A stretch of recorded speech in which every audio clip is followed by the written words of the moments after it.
in here, I'm a doctor of natural medicine. Fact, CKD patients, even those in the advanced stages, can improve their kidney function. Science proves it. Whether you are in stage 3, 4, or starting down stage 5, reversing that decline is 100% possible. In some cases, even an improvement back to triple digits can be possible. Look at this case report. This woman achieved a GFR of 112 when she changed her diet. And today, we are going to see exactly how she did that. Because here's the thing. Most CKD patients do not improve. Their kidney function just fades away and they inevitably end up on the chair. But this patient improved fast, while others only see their kidney function go down. Why? Well, there are 7 crucial facts most patients don't know, and getting just one of these wrong causes immense damage to your kidneys. Let me be very clear on this. If you ignore any of the 7 facts I will show you today, your chances of healing drop to 0. Make sure you stick around for number 1 because it is the biggest trap in the healthcare system. Before that, let's take a look at the fact most people get all wrong. Number 7, you are not eating nearly enough fiber. Guys, if there is one nutrient that's proven to fight kidney disease, it's fiber. Says science. We basically have studies telling us that the more fiber you eat, the longer your kidneys are going to last. However, you are not eating enough fiber. Look at my infographic. Can you eat all the foods in there every day? I'm talking about 2.5 cups of berries, 1 pear, 1 apple, 1 large salad, 1 cup of cabbage, 1 cup of cauliflower, 1 cup of green beans. If you can't eat all this stuff every day, we have a problem. Because you see, this is not a random list of foods. This is the most kidney-friendly way of getting 38 grams of fiber, your daily fiber goal. Let that sink in for a moment. Because most people don't even come close to eating that much fiber. But how do we solve this issue? Well, first of all, you should be adding Rena fiber to your regimen if you are not taking it already. This is a powerful supplement. It's one of the few real detoxifiers. It can actually absorb uremic toxins such as creatinine in the intestines. And if the dose is high enough, it can be used as a form of intestinal dialysis. Look at this paper. Dialysis patients were able to be freed from the machine for 8 years thanks to this supplement. Incredible, isn't it? Now guys, the dose they were taking was a lot higher than what you are supposed to take.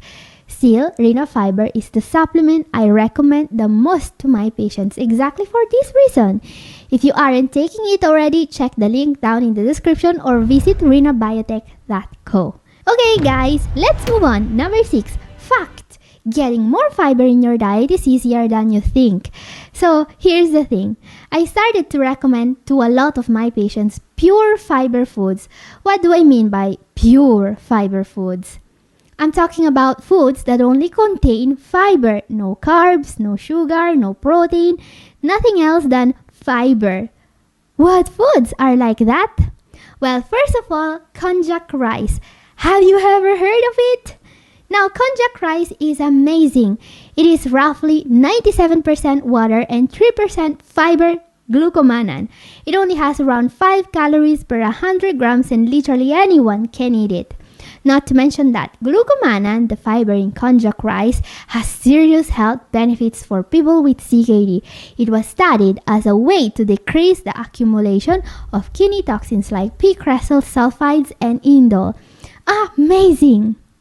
Something else you should try is shirataki noodles. They are made from the same fiber konjac rice is made from, but in a different shape. And frankly, I love shirataki noodles. They taste great and you can use them in 1,000 different recipes. Remember, they are pure fiber, no calories, no carbs. Something else I will include in this list, despite having some carbs, is the shredded wheat biscuit. This is one of the foods with the highest content of fiber you can find, and it's super easy to add to your diet. I mean, it's a morning cereals after all. Just put it in rice milk or eat it like a biscuit. Just be careful, not all brands are sugar-free, alright? So double check the label, make sure they haven't added any nasty stuff like sodium, sugar, or phosphorus. And if you have diabetes, count the carbs in this one. But yeah, a lot of people get fiber completely wrong. Try not to be one of them if you want to save your kidneys. And here's something else you might be getting wrong about the renal diet. Number 5. Fact. Eating fruit and vegetables will not damage your kidneys. Guys, please stop being afraid of food. I don't know how many times I need to say this. No, beetroot is not harming anyone. It's just a root. No, brown rice is not too rich in potassium. Avocado is not dangerous for you. And most importantly, no, you don't need to avoid potatoes. Guys, say it with me. Potassium from food is not what's causing high serum potassium in CKD patients. Prescribing antiquated restrictive diets to CKD patients is what's causing your potassium to be too high. Still taking medications that you should have been stopped years ago is what's causing your potassium to be too high. Not having your labs reviewed by a specialist is what's causing your potassium to be too high. And here's what's funny about this. I'm getting old. I've been around the block for so long that I'm starting to see the trends in the foods people are scared of. We went from everyone being scared of gluten a decade ago to people considering carbs the public enemy number one. I've seen TikTokers convincing people that the only way to lose weight is eating between 12 and 8 p.m. And today, everyone is scared of potassium. And maybe tomorrow they will tell you to be scared of phytates or oxalates or maybe glucosinolates. Oof, scary. Of course, this is just another trend that's going to pass, but it might harm you in the process. Why? Because the truth is, the more healthy fruits and vegetables you eat, the longer your kidneys are going to last. Or, as this recent review says it, a plant-based low-protein diet can delay CKD progression, reduce dialysis dependence. So, question, how can you add back all these scary foods like avocado, beetroot, brown rice, and even potatoes? Well, it's simple. First of all, don't eat meat. I'm serious, even without considering the acid load, which influences your serum potassium more than dietary potassium. A steak packs way more potassium than an avocado. Second, be smart with your food choices. Animal-based foods, salt substitutes, concentrated tomato sauce and other sauces, sport drinks, dairy. All this stuff must disappear from your diet. It's way higher in your potassium than you think and adds nothing of value. On the other hand, even fruits and vegetables that are considered too high in potassium are still incredibly healthy for you. And they almost always can be included with portion control or by double boiling them. So, here's my point. Next time someone tells you that vegetables are bad for you, think about this. A small steak packs more than 600 milligrams of potassium easily. A double boiled potato, less than 150 milligrams. And here's something else to be happy about when you add more healthy foods to your diet. Number 4, please pay attention to this one. It could save your life, literally. Fact, the biggest downside of the renal diet is adherence. Because at this point you might ask, Catherine, why do you insist so much on getting us to eat potatoes and avocados? Aren't our diets supposed to be strict? Shouldn't we have rigid numbers to adhere to? Portion sizes to memorize, a kitchen scale to bring us with everywhere, or a long list of foods to avoid? Well, guys, would you really want to follow a diet like that? Fact, strict diets are not successful diets. So here's the thing. I just show you a very authoritative review of studies that proves that a renal diet is essential to beat CKD. But the other thing this paper points out about the renal diet is its main downside. long-term adherence. But what does that even mean? Well, adherence, simply put, means sticking to your diet, alright? If you only follow the diet for a few months, or if you gradually slide back into your previous eating habits, well, that's a big fat loss. You didn't adhere to the diet. The treatment didn't work, and it's not like you can, just take Ozempic and pretend it's good habits like a Hollywood celebrity. That doesn't work for the kidneys.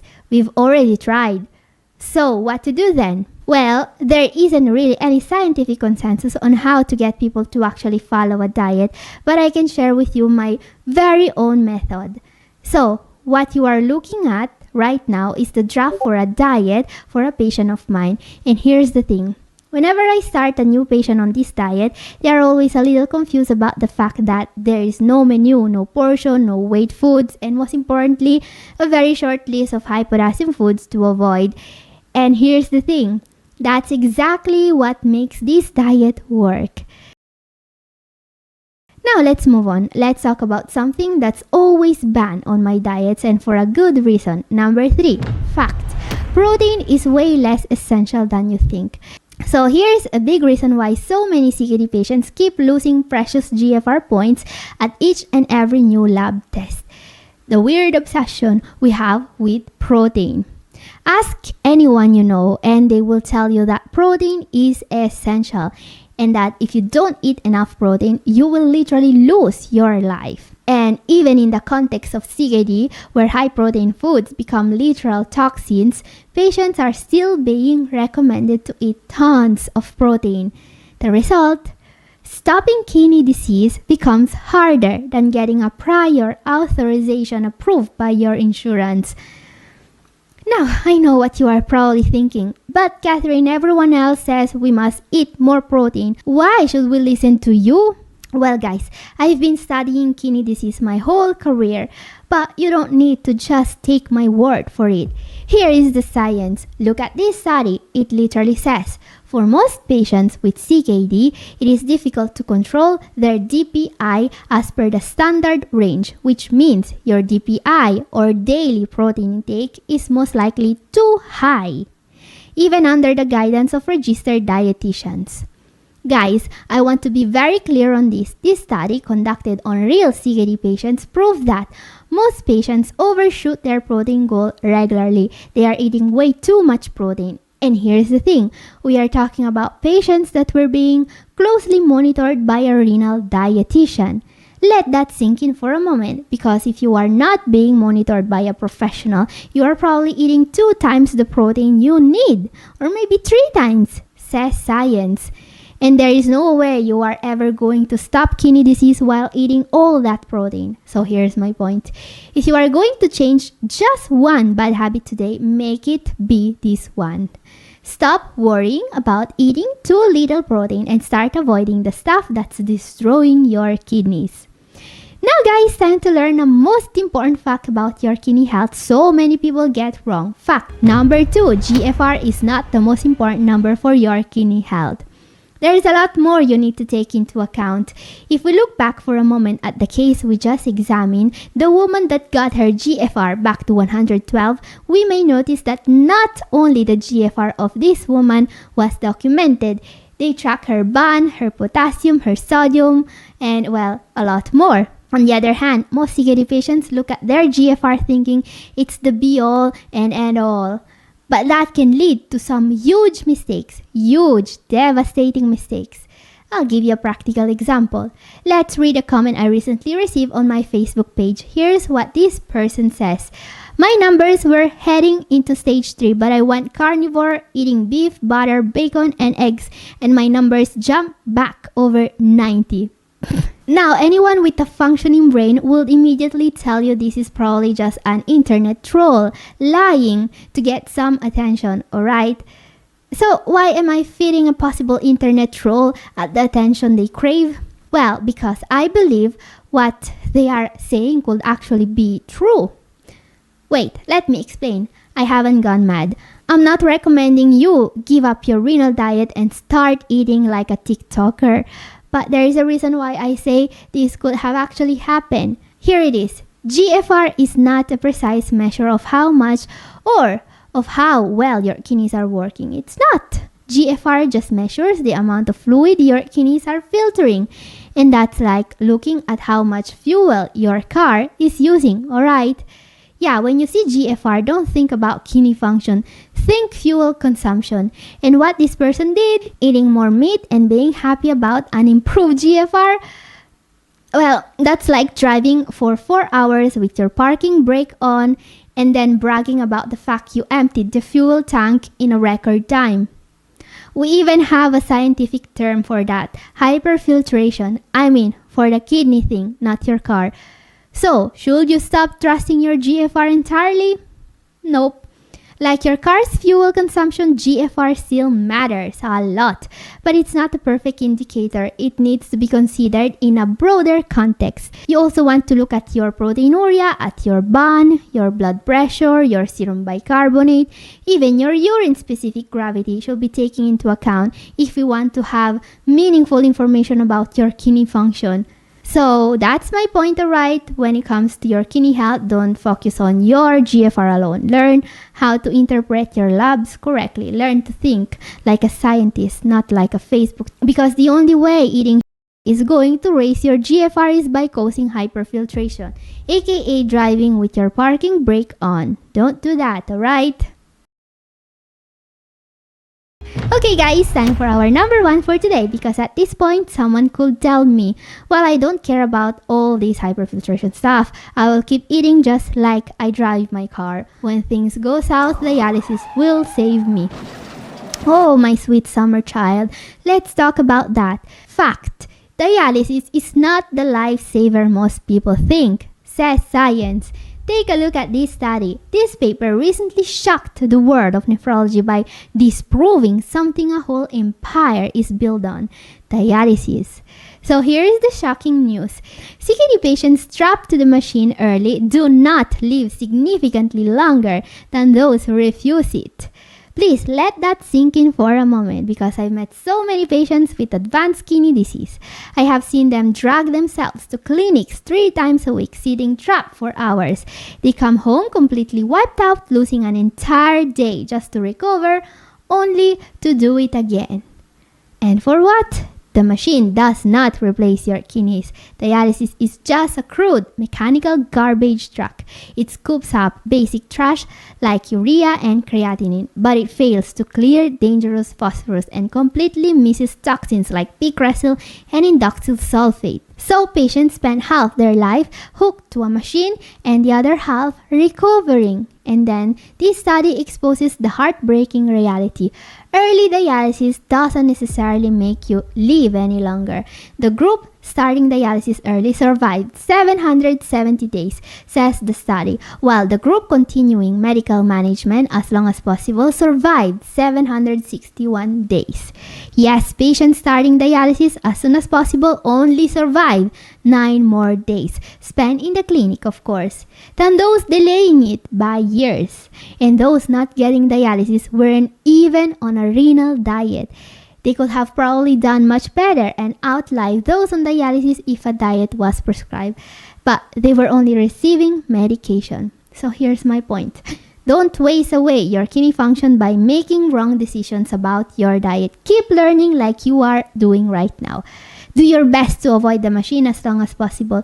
And if you want more kidney saving tips, my video up here is for you. And this is all for today. Thank you for watching. God bless you all. Bye!